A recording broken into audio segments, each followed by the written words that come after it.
There's a massive geopolitical shift happening in Asia right now, and believe it or not, it all boils down to one incredible number. A number that really represents India's boldest military bet in a generation. So, let's break down what's going on. $40 billion. Just to give you a sense of scale, that single investment is bigger than the entire annual defense budget of a lot of countries. So yeah, this isn't just another spending plan. This is a huge signal of India's strategic ambitions on the world stage. And this is the key thing to get. We're not just talking about buying a few new toys here. India's Defense Acquisition Council has greenlit the largest, most comprehensive military upgrade in the nation's history, and it's all aimed at completely overhauling its air and naval power for the next few decades. Okay, so what does $40 billion actually get you? Let's take a peek at the shopping list for this absolutely historic deal. And wow, what a shopping list it is. You've got everything from interceptors for their critical S-400 air defense systems to more P-8I maritime patrol planes to keep an eye on the oceans. But the real game changer, the absolute centerpiece of this entire deal is the massive order for 114 French-made Rafale fighter jets. But look, you don't drop this kind of money for no reason. This massive spending spree isn't happening in a vacuum. To really understand it, we have to shift from the what to the why. And the reality is, the Indian Air Force is facing a pretty serious problem. Which really gets the heart of it, doesn't it? Why this sudden urgency? Why the need to make such a massive, rapid expansion of their fleet right this very minute? This chart right here, this tells you everything you need to know. The Indian Air Force is officially supposed to have 42 fighter squadrons, but as you can see, they can only actually get 29 in the air. That is a huge capability gap, and it leaves them dangerously stretched, especially when you think about the potential of a two-front challenge for both Pakistan and China.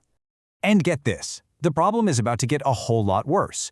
Some of their most important aircraft, the MiG-29s, the Jaguars, the Mirage 2000s, they're all scheduled to be retired over the next decade. We are talking about roughly half of India's entire current fleet just being phased out. Now, India has been trying to build its own solution, the Tejas fighter jet, to replace its old MiG-21s.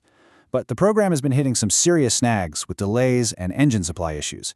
That means it just can't crank out jets fast enough to fill that massive gap that's opening up. So, with their homegrown option not ready to go, India had to look overseas for a solution that was both powerful and available quickly.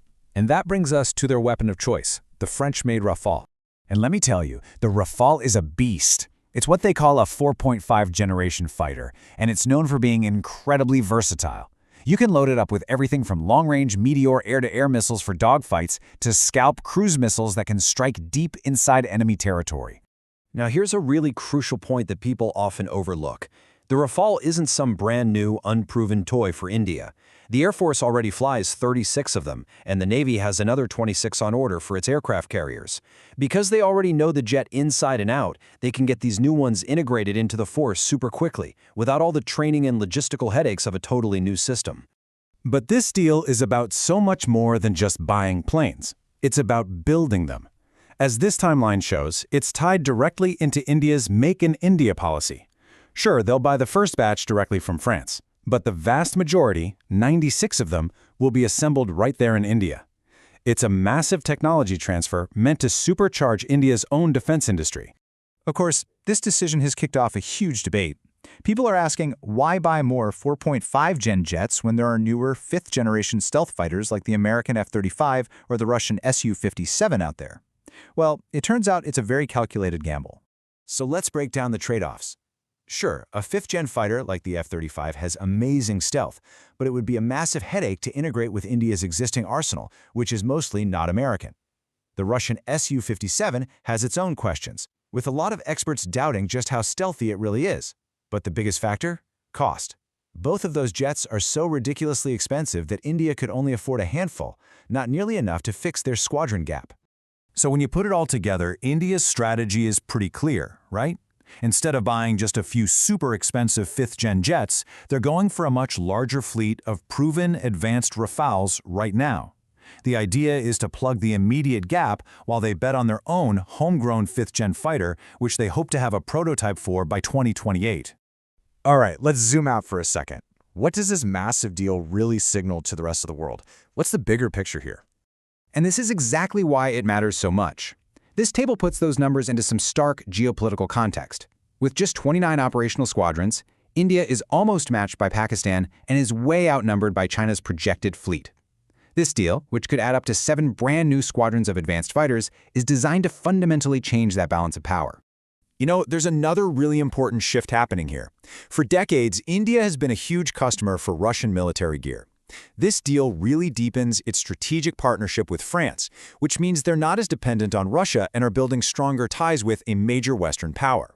At the end of the day, if you want to boil this entire $40 billion deal down to just one sentence, this quote says it all.